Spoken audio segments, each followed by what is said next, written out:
ಲೋಕ ಶಿಕ್ಷಣ ಬಹಳ ಕಠಿಣವಾದ ಕೆಲಸ. ಭಗವಂತ ತನ್ನ ಸಾಕ್ಷಾತ್ಕಾರ ಕೊಟ್ಟು ಆದೇಶವೀಯುವುದಾದರೆ ಮನುಷ್ಯ ಲೋಕ ಶಿಕ್ಷಣ ಕಾರ್ಯವನ್ನು ಮಾಡಬಲ್ಲ.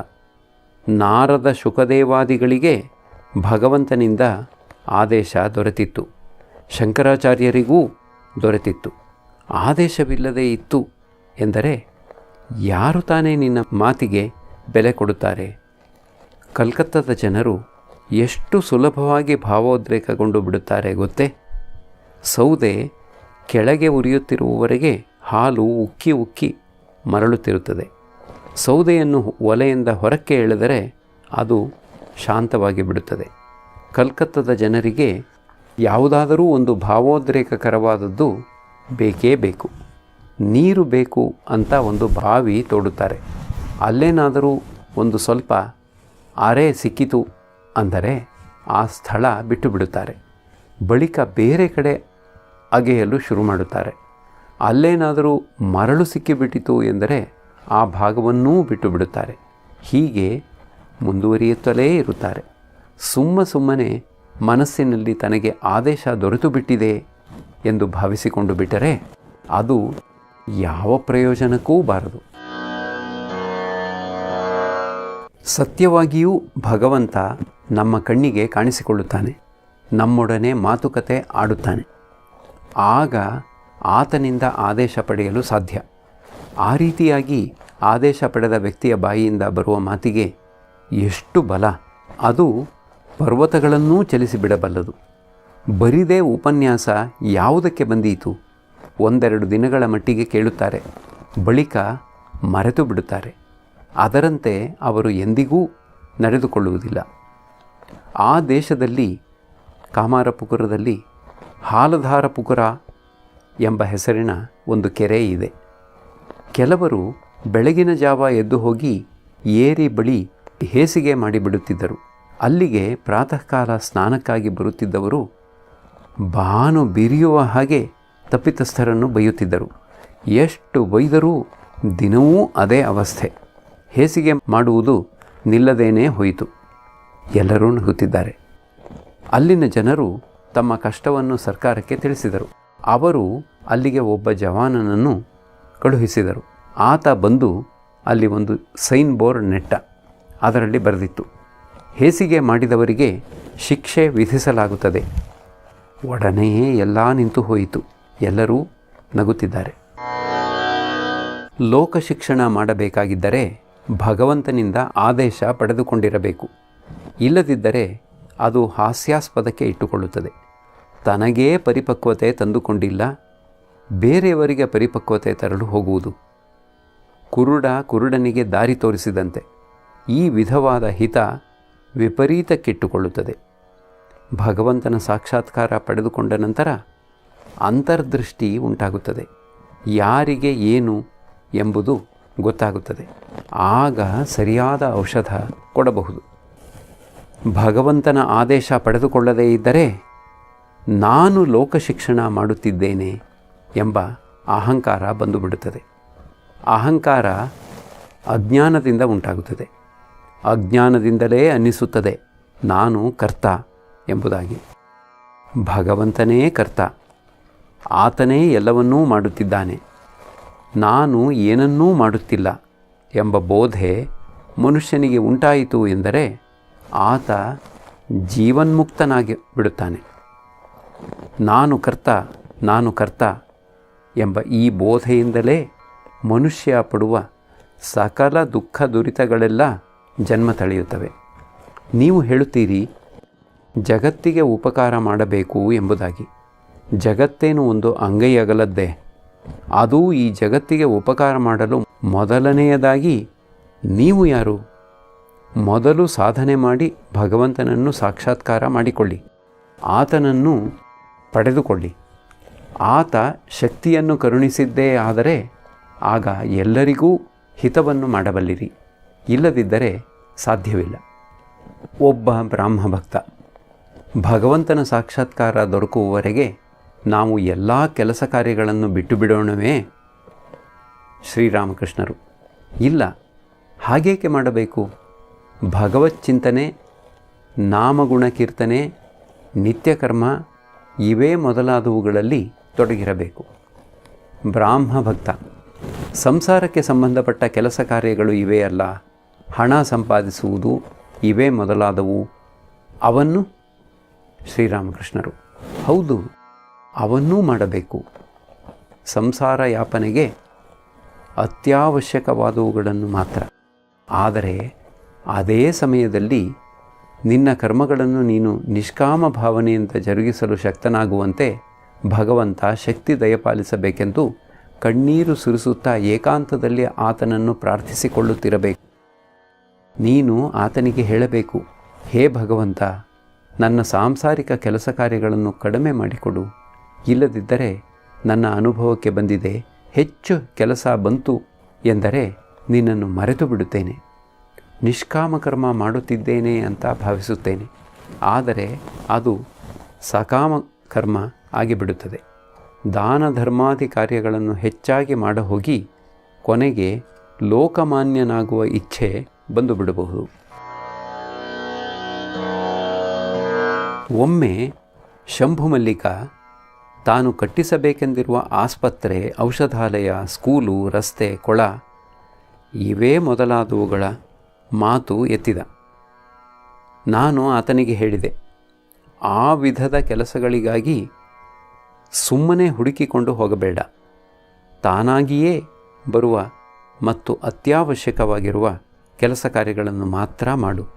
ನಿಷ್ಕಾಮ ಭಾವನೆಯಿಂದ ಬೇಕು ಅಂತ ಹೆಚ್ಚಾಗಿ ಕೆಲಸ ಕಾರ್ಯ ಗಂಟು ಹಾಕಿಕೊಳ್ಳುವುದು ಶ್ರೇಯಸ್ಕರವಲ್ಲ. ಹಾಗೆ ಮಾಡಿದರೆ ಭಗವಂತನನ್ನು ಮರೆತು ಬಿಡಬೇಕಾಗುತ್ತದೆ. ಒಮ್ಮೆ ಕೆಲವರು ಕಾಳಿಘಟ್ಟಕ್ಕೆ ಬಂದರು. ಅವರ ಇಡೀ ಸಮಯವೆಲ್ಲ ದಾನ ಧರ್ಮಾದಿ ಕಾರ್ಯಗಳಲ್ಲೇ ಕಳೆದು ಹೋಯಿತು. ಅವರಿಗೆ ಭಗವತಿಯ ದರ್ಶನ ಮಾಡುವುದಕ್ಕೆ ಸಮಯವೇ ದೊರಕಲಿಲ್ಲ. ನಗು. ಮೊದಲು ಹೇಗೋ ಮಾಡಿ ಗುಂಪಿನೊಳಕ್ಕೆ ನುಗ್ಗಿ ತಳ್ಳಿಯೋ ತಳ್ಳಿಸಿಕೊಂಡೋ ಕಾಳಿಯ ದರ್ಶನ ಮಾಡಿಬಿಡಬೇಕು. ಬಳಿಕ ಇಚ್ಛೆ ಬಂತು ಅಂದರೆ ದಾನ ಮಾಡು, ಇಲ್ಲದಿದ್ದರೆ ಬಿಡು. ಆದರೆ ಇಚ್ಛೆ ಬಂತು ಎಂದರೆ ಹೃದಯ ತಣಿದು ತೃಪ್ತಿಯಾಗುವವರೆಗೂ ಮಾಡು. ಭಗವಂತನ ಸಾಕ್ಷಾತ್ಕಾರಕ್ಕೆ ಕೆಲಸ ಕೇವಲ ಸಾಧನ ಮಾತ್ರ. ಅದಕ್ಕಾಗಿಯೇ ನಾನು ಶಂಭುಮಲ್ಲಿಕನಿಗೆ ಹೇಳಿದೆ, ಒಂದು ಪಕ್ಷ ನಿನಗೆ ಭಗವಂತನ ಸಾಕ್ಷಾತ್ಕಾರ ಆಯಿತು ಅನ್ನು. ಆಗ ನೀನು ಆತನನ್ನು ನಿನಗೆ ಕೆಲವು ಆಸ್ಪತ್ರೆ, ಔಷಧಾಲಯ ಇವೇ ಮೊದಲಾದವನ್ನು ಕಟ್ಟಿಸಿಕೊಡುವಂತೆ ಕೇಳಿಕೊಳ್ಳುತ್ತೀಯಾ? ನಗು. ಭಕ್ತ ಎಂದಿಗೂ ಹಾಗೆ ಮಾಡುವುದಿಲ್ಲ. ಅದಕ್ಕೆ ಬದಲು ಆತನನ್ನು ಪ್ರಾರ್ಥನೆ ಮಾಡಿಕೊಳ್ಳುತ್ತಾನೆ. ಹೇ ಭಗವಂತ, ನಿನ್ನ ಪಾದಪದ್ಮಗಳಲ್ಲಿ ನನಗೊಂದು ಸ್ಥಾನ ಕೊಡು. ನನ್ನನ್ನು ಸದಾ ನಿನ್ನೊಡನೆಯೇ ಇಟ್ಟುಕೋ. ನಿನ್ನ ಪಾದಪದ್ಮಗಳಲ್ಲಿ ನನಗೆ ಶುದ್ಧ ಭಕ್ತಿ ಉಂಟಾಗುವಂತೆ ಮಾಡು. ಕರ್ಮಯೋಗ ಬಹಳ ಕಠಿಣ. ಶಾಸ್ತ್ರಗಳಲ್ಲಿ ಹೇಳಿರುವ ಕರ್ಮಗಳನ್ನೆಲ್ಲ ಈ ಕಲಿಯುಗದಲ್ಲಿ ಮಾಡಬೇಕು ಅಂದರೆ ಬಹಳ ಕಷ್ಟ. ಈ ಯುಗದಲ್ಲಿ ಅನ್ನಗತ ಪ್ರಾಣ, ಹೆಚ್ಚಾಗಿ ಕರ್ಮ ಸಾಧ್ಯವಿಲ್ಲ. ಈಗಿನವರಿಗೆ ಜ್ವರ ಬಂತು ಅಂದರೆ ಅವರಿಗೆ ಕವಿರಾಜರ ಕೈಯಲ್ಲಿ ಔಷಧ ಕೊಡಿಸಲು ಯತ್ನಿಸದ್ದೇ ಆದರೆ ಅದು ಅಷ್ಟು ನಿಧಾನವಾಗಿ ಕೆಲಸ ಮಾಡುತ್ತದೆ. ಅಷ್ಟರಲ್ಲಿ ರೋಗಿ ಫೈಸಲೇ ಆಗಿಬಿಡುವ ಸಂಭವ. ಈಗಿನ ರೋಗಿ ಅಧಿಕ ಕಾಲ ವಿಳಂಬವನ್ನು ತಡೆಯಲಾರ. ಈಗಿನ ಕಾಲಕ್ಕೆ ಡಿ ಗುಪ್ತನ ಔಷಧ ಕ್ವಿನೈನ್ ಮಿಕ್ಸ್ಚರ್. ಕಲಿಯುಗಕ್ಕೆ ಸೂಕ್ತವಾದದ್ದು ಭಕ್ತಿಯೋಗ, ಭಗವಂತನ ನಾಮಗುಣ ಕೀರ್ತನೆ ಮತ್ತು ಪ್ರಾರ್ಥನೆ. ಭಕ್ತಿಯೋಗವೇ ಯುಗಧರ್ಮ. ಬ್ರಾಹ್ಮ ಭಕ್ತರಿಗೆ ನಿಮ್ಮದೂ ಭಕ್ತಿಯೋಗವೇ. ನೀವು ಭಗವನ್ನಾಮ, ಭಗವತಿಯ ನಾಮಗುಣ ಕೀರ್ತನೆ ಮಾಡುತ್ತಿದ್ದೀರಿ. ಆದ್ದರಿಂದ ನೀವು ಧನ್ಯರೇ. ನಿಮ್ಮ ಭಾವ ಬಹಳ ಒಳ್ಳೆಯದು. ವೇದಾಂತವಾದಿಗಳ ಹಾಗೆ ನೀವು ಈ ಜಗತ್ತು ಸ್ವಪ್ನವತ್ ಎಂಬುದಾಗಿ ಹೇಳುತ್ತಿಲ್ಲ. ನೀವು ಆ ವಿಧದ ಬ್ರಹ್ಮಜ್ಞಾನಿಗಳಲ್ಲ. ನೀವು ಭಕ್ತರು. ನೀವು ಭಗವಂತನನ್ನು ವ್ಯಕ್ತಿ ಅಂತ ಭಾವಿಸುತ್ತೀರಿ. ಇದೂ ಒಳ್ಳೆಯದೇ. ನೀವು ಭಕ್ತರು. ವ್ಯಾಕುಲರಾಗಿ ಕರೆದರೆ ಖಂಡಿತ ಆತನ ಸಾಕ್ಷಾತ್ಕಾರ ಪಡೆದುಕೊಳ್ಳುತ್ತೀರಿ. ಜಹಜು ಕೊಯಲಾ ಘಟ್ಟದ ಹತ್ತಿರ ಲಂಗರು ಹಾಕಿತು. ಎಲ್ಲರೂ ಕೆಳಕ್ಕೆ ಇಳಿಯುವ ಪ್ರಯತ್ನದಲ್ಲಿದ್ದಾರೆ. ಕ್ಯಾಬಿನ್ ಬಿಟ್ಟು ಹೊರಗಡೆ ಬಂದು ನೋಡುತ್ತಾರೆ. ಆಶ್ವೀಜ ಪೂರ್ಣಿಮೆಯ ಚಂದ್ರ ಸುಮ್ಮನೆ ಕಿಲಕಿಲ ಅಂತ ನಗುತ್ತಿದ್ದಾನೆ. ಭಾಗೀರಥಿಯ ವಕ್ಷಸ್ಥಲ ಕೌಮುದಿಯ ಬೆಳದಿಂಗಳ ಕ್ರೀಡಾ ಭೂಮಿಯಾಗಿ ಬಿಟ್ಟಿದೆ. ಪರಮಹಂಸರಿಗಾಗಿ ಒಂದು ಗಾಡಿಯನ್ನು ತೆರೆಸಲಾಯಿತು. ಮಾಸ್ಟರ್ ಮತ್ತು ಇನ್ನೂ ಕೆಲವು ಮಂದಿ ಭಕ್ತರು ಅದಕ್ಕೆ ಹತ್ತಿದರು. ಪರಮಹಂಸರು ಕೇಶವನಿಗಾಗಿ ಕೇಳಿದರು. ಆತ ಅಲ್ಲಿಗೆ ಬಂದು ಪರಮಹಂಸರನ್ನು ಕಂಡು ಅವರು ಹಿಂದಿರುಗಿ ದಕ್ಷಿಣೇಶ್ವರಕ್ಕೆ ಹೋಗಲು ಏನೇನು ವ್ಯವಸ್ಥೆ ಆಗಿದೆ ಎಂಬುದನ್ನು ವಿಚಾರಿಸಿದ. ಈಗ ಆತ ಪರಮಹಂಸರಿಗೆ ಸಾಷ್ಟಾಂಗ ಪ್ರಣಾಮ ಮಾಡಿ ಅವರ ಪಾದಧೂಳಿಯನ್ನು ತೆಗೆದುಕೊಂಡು ಅವರಿಂದ ಬೀಳ್ಕೊಳ್ಳುತ್ತಿದ್ದಾನೆ. ಗಾಡಿ ಐರೋಪ್ಯ ನಿವಾಸಿಗಳ ಬೀದಿಯಲ್ಲಿ ಮುಂದುವರಿಯುತ್ತಿದೆ. ರಸ್ತೆ ಸೊಗಸಾದ ರಾಜಮಾರ್ಗ, ಒಳ್ಳೆ ಬೆಳಕುಗಳಿಂದ ಬೆಳಗುತ್ತಿದೆ. ಇಕ್ಕೆಲಗಳಲ್ಲಿಯೂ ದೊಡ್ಡ ದೊಡ್ಡ ಬಂಗಲೆಗಳ ಸಾಲು. ಸಾಲದುದಕ್ಕೆ ಪೂರ್ಣ ಚಂದ್ರೋದಯ ಬೇರೆ. ಪರಮಹಂಸರಿಗೆ ಬಹಳ ಆನಂದವಾಗಿ ಬಿಟ್ಟಿದೆ. ಇದ್ದಕ್ಕಿದ್ದ ಹಾಗೆ ಪರಮಹಂಸರು ಹೇಳುತ್ತಿದ್ದಾರೆ, ನನಗೆ ನೀರಡಿಕೆ ಆಗುತ್ತಿದೆ, ಏನು ಮಾಡುವುದು ಈಗ? ಗಾಡಿಯನ್ನು ಇಂಡಿಯಾ ಕ್ಲಬ್ಬಿನ ಹತ್ತಿರ ನಿಲ್ಲಿಸಿ ಕೇಶವನ ಅಣ್ಣನ ಮಗನು ನಂದಲಾಲವಸು ಕ್ಲಬ್ಬಿನ ಮಹಡಿ ಮೇಲಕ್ಕೆ ಹತ್ತಿ ಹೋಗಿ ಒಂದು ಗ್ಲಾಸಿನಲ್ಲಿ ನೀರು ತಂದ. ಗ್ಲಾಸನ್ನು ಚೆನ್ನಾಗಿ ತೊಳೆದಿರುವುದೇ ಎಂಬುದಾಗಿ ಪರಮಹಂಸರು ಕೇಳಿದರು. ಚೆನ್ನಾಗಿ ತೊಳೆದಿದೆ ಎಂಬ ಉತ್ತರವನ್ನು ಪಡೆದ ನಂತರ ಅವರು ಈಗ ನೀರು ಕುಡಿಯುತ್ತಿದ್ದಾರೆ. ಗಾಡಿ ಮುಂದುವರಿಯಲಾರಂಭಿಸಿತು. ಪರಮಹಂಸರು ಮಕ್ಕಳ ಹಾಗೆ ತಲೆಯನ್ನು ಕಿಟಕಿಯಿಂದ ಹೊರಕ್ಕೆ ಚಾಚಿ ರಸ್ತೆಯಲ್ಲಿ ತಿರುಗಾಡುತ್ತಿರುವ ಜನ, ಕುದುರೆ ಮತ್ತು ಎಲ್ಲೆಲ್ಲೂ ಹರಡಿರುವ ಚಂದ್ರನ ಬೆಳಕು ಇವನ್ನೆಲ್ಲ ಬಹಳ ಕುತೂಹಲದಿಂದ ನೋಡುತ್ತಿದ್ದಾರೆ. ಅಲ್ಲಲ್ಲಿ ಐರೋಪ್ಯ ಮಹಿಳೆಯರು ಪಿಯಾನೋ ನುಡಿಸುತ್ತಿರುವುದೂ ಅವರ ಕಿವಿಗೆ ಬೀಳುತ್ತಿದೆ. ಅವರು ಬಹಳ ಆನಂದಾವಸ್ಥೆಯಲ್ಲಿದ್ದಾರೆ. ಗಾಡಿ ಸುರೇಶ ಮಿತ್ರನ ಮನೆಯ ಹತ್ತಿರಕ್ಕೆ ಬಂದು ನಿಂತಿತು. ಆತ ಪರಮಹಂಸರ ಒಬ್ಬ ದೊಡ್ಡ ಭಕ್ತ. ಅವರು ಆತನನ್ನು ಪ್ರೀತಿಯಿಂದ ಕರೆಯುತ್ತಿದ್ದರು, ಸುರೇಂದ್ರ ಎಂಬುದಾಗಿ. ಆತ ಮನೆಯಲ್ಲಿ ಇರಲಿಲ್ಲ. ಆ ಮನೆಯವರು ಪರಮಹಂಸರಿಗೂ ಅವರ ಜೊತೆಯಲ್ಲಿ ಬಂದಿದ್ದವರಿಗೂ ಕುಳಿತುಕೊಳ್ಳಲು ನೆಲ ಅಂತಸ್ತಿನ ಒಂದು ಕೊಠಡಿಯನ್ನು ತೆರೆದಿಟ್ಟರು. ಗಾಡಿ ಬಾಡಿಗೆ ಕೊಡಬೇಕಾಗಿದೆ. ಸುರೇಂದ್ರ ಇದ್ದಿದ್ದರೆ ಆ ವಿಷಯವಾಗಿ ಯೋಚನೆ ಮಾಡಬೇಕಾಗಿಯೇ ಇರಲಿಲ್ಲ. ಪರಮಹಂಸರು ಒಬ್ಬ ಭಕ್ತನಿಗೆ ಹೇಳಿದರು, ಬಾಡಿಗೆಯನ್ನು ಏಕೆ ಮನೆಯ ಹೆಂಗಸರನ್ನೇ ಕೇಳಿ ತೆಗೆದುಕೊಳ್ಳಬಾರದು? ಅವರಿಗೆ ನಾನೇನು ಹೊಸಬನಲ್ಲ. ಎಲ್ಲರೂ ನಗುತ್ತಿದ್ದಾರೆ. ಸುರೇಂದ್ರನ ಮನೆಯ ಹತ್ತಿರವೇ ವಾಸಿಸುತ್ತಿದ್ದ ನರೇಂದ್ರನಿಗೆ ಹೇಳಿ ಕಳುಹಿಸಲಾಯಿತು. ಇಷ್ಟರಲ್ಲಿ ಮನೆಯವರು ಪರಮಹಂಸರನ್ನೂ ಮತ್ತು ಅವರೊಡನೆ ಬಂದಿದ್ದವರನ್ನೆಲ್ಲ 2ನೇ ಅಂತಸ್ತಿನಲ್ಲಿದ್ದ ಬೈಠಕ್ಖಾನೆಗೆ ಕರೆದುಕೊಂಡು ಹೋಗಿ ಕೂರಿಸಿದರು. ನೆಲಕ್ಕೆ ಜಮಖಾನೆ ಹಾಸಿ ಅದರ ಮೇಲೆ ಬಿಳಿ ಬಟ್ಟೆ ಹಾಸಿದೆ. ಕೆಲವು ದಿಂಬುಗಳನ್ನು ಅಲ್ಲಿ ಇಲ್ಲಿ ಹಾಕಿದೆ. ಸುರೇಂದ್ರ ವಿಶೇಷ ಯತ್ನದಿಂದ ಬರೆಯಿಸಿದ ಒಂದು ತೈಲಚಿತ್ರ ಗೋಡೆಯ ಮೇಲೆ ತೂಗು ಹಾಕಿದೆ. ಅದರಲ್ಲಿ ಪರಮಹಂಸರು ಬೆರಳು ಮಾಡಿ ಕೇಶವನಿಗೆ ತೋರಿಸುತ್ತಿದ್ದಾರೆ. ಹಿಂದೂ, ಮುಸಲ್ಮಾನ, ಕ್ರಿಶ್ಚಿಯನ್, ಬೌದ್ಧ ಇವೇ ಮೊದಲಾದ ಧರ್ಮಗಳ ಸಮನ್ವಯವನ್ನು. ಪರಮಹಂಸರು ನಗುತ್ತಾ ಮಾತುಕತೆ ಆಡುತ್ತಿದ್ದಾರೆ. ಈಗ ನರೇಂದ್ರ ಬಂದಿದ್ದಾನೆ. ಪರಮಹಂಸರಿಗೆ ಆನಂದ ಇಮ್ಮಡಿಯಾಗಿ ಬಿಟ್ಟಿತು. ಅವರು ಆತನಿಗೆ ಹೇಳುತ್ತಿದ್ದಾರೆ, ಈ ದಿನ ನಾನು ಕೇಶವನೊಡನೆ ನೌಕಾವಿಹಾರಕ್ಕೆ ಹೋಗಿದ್ದೆ. ವಿಜಯನೇ ಮೊದಲಾದ ಅನೇಕ ಬ್ರಾಹ್ಮ ಭಕ್ತರೂ ಬಂದಿದ್ದರು. ಮಾಸ್ಟರನ್ನು ತೋರಿಸಿ, ಇವನನ್ನು ಕೇಳು, ನಾನು ಹೇಗೆ ವಿಜಯನಿಗೆ ಮತ್ತು ಕೇಶವನಿಗೆ ತಿಳಿಸಿದೆ. ತಾಯಿ ಮಗಳು ಪ್ರತ್ಯೇಕವಾಗಿ ಮಂಗಳಗೌರಿ ವ್ರತ ಆಚರಿಸುವುದನ್ನು, ಜಟಿಲೆ ಕುಟಿಲೆಯರಿಲ್ಲದಿದ್ದರೆ ಕ್ರೀಡೆ ಸ್ಫೂರ್ತಿಗೊಳ್ಳದು ಎಂಬುದನ್ನು.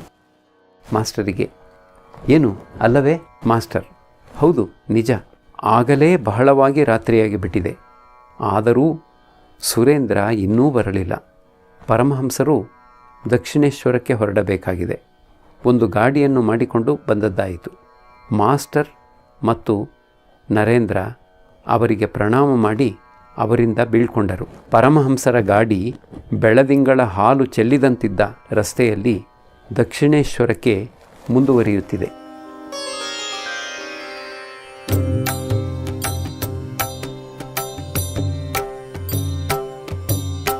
ಶ್ರೀರಾಮ ಕೃಷ್ಣ ಮಂಗಲಕಾರಿ, ಶ್ರೀರಾಮ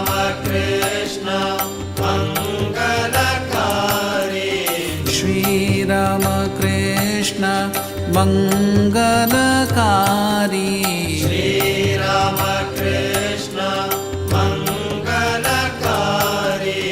ನಮೋ ನಾರಾಯಣ ಭವದುಃಖಹಾರಿ ನಮೋ ನಾರಾಯಣ ಭವದುಃಖಹಾರಿ ನಮೋ ನಾರಾಯಣ ಭವದುಃಖಹಾರಿ